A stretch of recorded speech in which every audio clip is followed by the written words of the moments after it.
Hi, it's James from the Canadian Urban Garden, and today we're building a cold frame.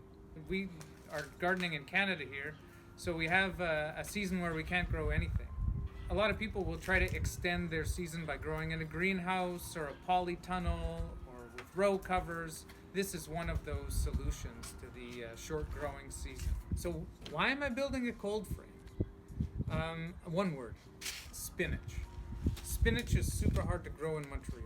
Some people might have a lot more success than I do, but every year the same thing happens. It's cold, cold, cold in March and April, and then in May it gets super hot. Last year in the third week of May it was still snowing. The snow wouldn't accumulate, but it was still snowing.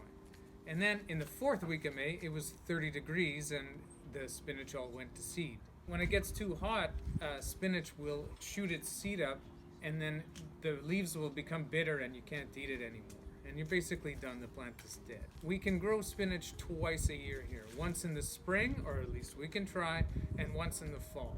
And in the fall we get a pretty good crop of it here because the temperature tends to go down very slowly over the course of September and October. But in the spring, it's really hard to grow because of that quick rise in the temperature, and so we only get a couple of weeks out of the spinach. What do you make a cold frame out of? For the most part, it's usually got wood sides and a clear top. So there's really two styles of doing this on the cheap.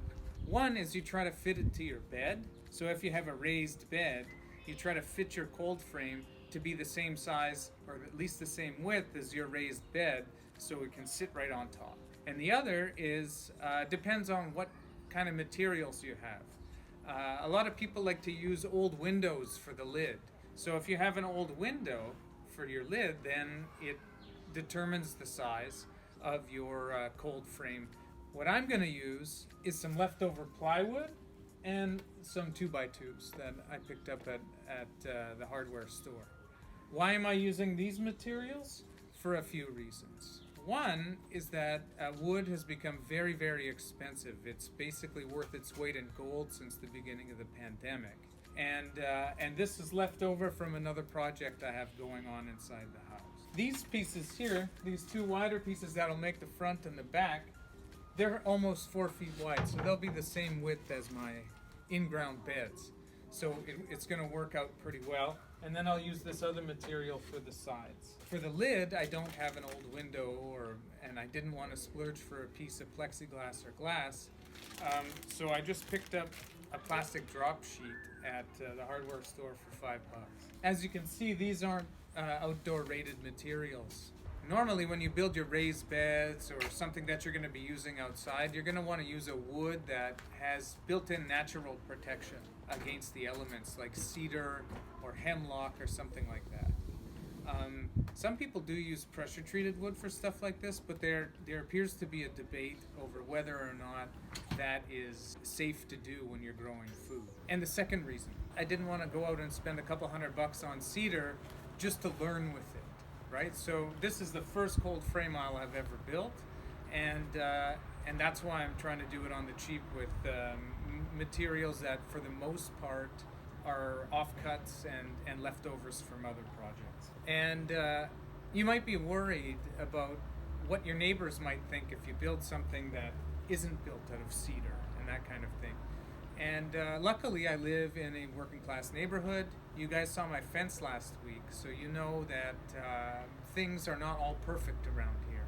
So this type of construction that I'm doing with plastic top, that sort of thing, I'm not trying to keep up with the Joneses in the neighborhood.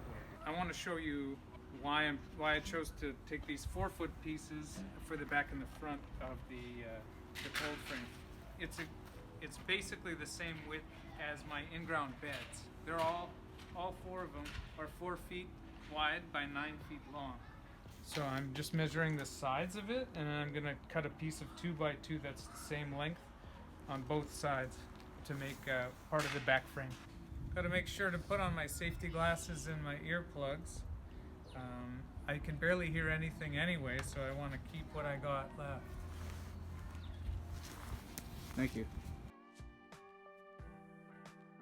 I'm just drilling some pilot holes in the plywood. so I can attach the top of the frame.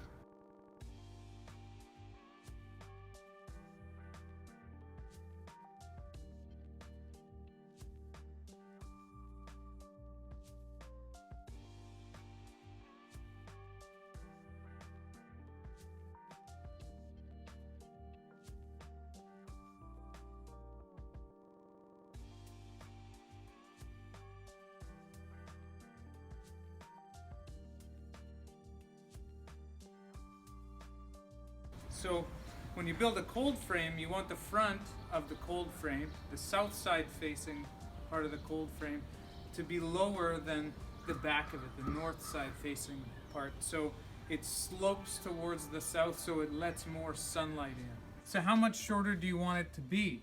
Well, I have another piece here. That piece is about 22 inches high.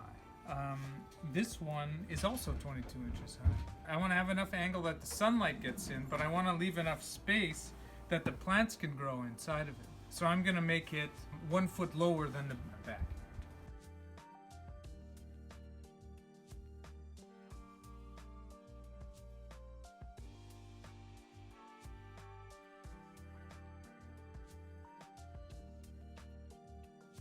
My regular job is to be a teacher, but I've always wanted to be a carpenter, at least for about the past 20 years. And it's not because I'm like or am very good at cutting and dealing with wood. It's more for the joke. When somebody asks me, what do you do? I could say, I'm a carpenter, like Jesus.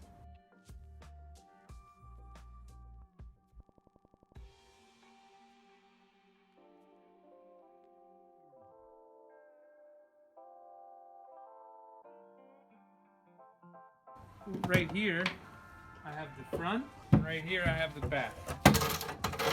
Right? And each one of those is 4 feet wide to fit over the bed. And so what I need to do is decide how long the sides are going to be, and then make sides that connect this to this. So what I've decided to do here is I have these boards, I have 2 of them, one for each side, that are just over 6 feet long. So I'm going to use to make 3-foot sides, one board for each side. So one of the things that I considered when I was deciding how to make this was its portability. As you can tell, I live in a city, and so I don't have that much space. I do have a shed, and I do have some other storage space, but I did want to be able to take it apart easily so I could put it away when I'm not using it, either in the hot summer or in the winter. So that's why I made the front and the back like that. And then I can just screw the sides on like this, right? And so what I'm going to have to do here is, when I screw the sides on, is measure how high it is at the front and how much is left at the back, and then cut the other piece to match. So we have the back and the front and the bottom parts of the 2 sides. So all we got to do is cut a piece of plywood that reaches from here down to here. But of course I had to make things complicated for myself. What I should have done was made this a bit shorter, because if I had measured these pieces before and noticed that 2 of them don't quite make it to the top, you see? So I'm going to have to find a way to cut a piece that will fit, because the side will have to come like this, right? So I'm going to have a little triangle here, and I'll show you how I'm going to figure out how to do that. So what I'm going to do is I'm going to attach that piece of wood on there, and then I'll be able to, if I had a chalk line, I would run a chalk line and it would tell me where to cut it. But I don't, so I'm going to use a piece of wood to show myself as a guide where to cut it. So had I done it right the first time, I would have just made the back shorter so it lined up with the edge here. But the way I'm going to decide where to cut this piece is I'm going to take this piece as a guide and use the straight edge to show where the lid will go. So my cut should be something like that.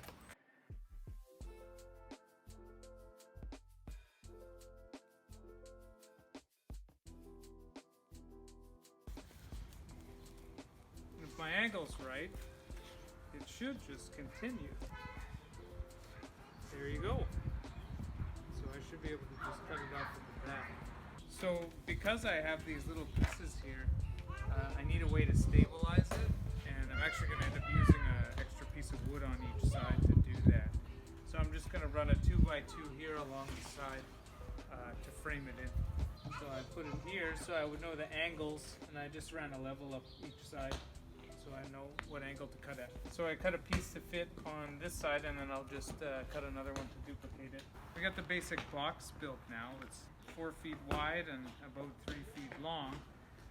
But because I had to reinforce the sides because of my mistake, then now I have to go buy some more wood in order to make the lid. So we're back out here. I just came back from the hardware store to get some 2x2s and a couple of other things to finish up the lid. So I'm going to do that now.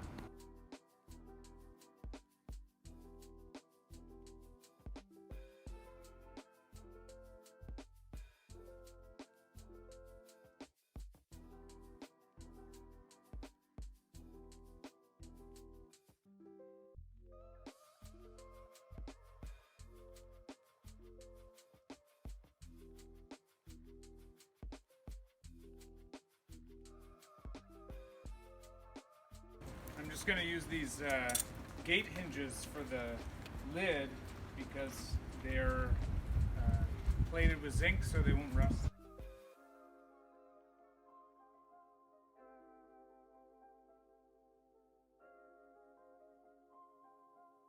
So now I got the lid on, and I'm just going to cover the lid with this plastic.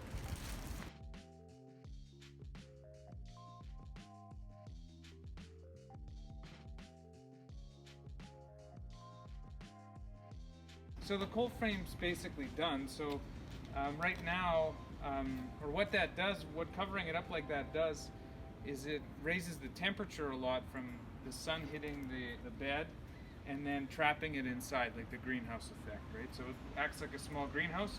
Sometimes it can get even too hot, so you'll need a way to prop open the lid sometimes. And luckily enough, I have an 8-year-old son, so he likes to bring sticks home so we can use some of them. Like if it's getting too hot in there, you can just prop it open like that, or like that. You can use your sticks as a thermostat to see, and then if it gets really too hot, you can, prop it open with one of those or something like that. So we finished the cold frame. It looks like the plastic that we use for the top is not a heavy enough grade to stand up to the elements, so we'll probably replace it. A good idea if you're using materials like that is probably to paint it, and then also on the bottom where it's making contact with the earth would be a good place to put a strip of cedar or hemlock or some piece of wood that won't rot, because this piece left like that without being painted and without being protected from the earth won't last nearly as long as if you do try to take care of it. So that's it for this week. Next week, we're going to take out that hedge.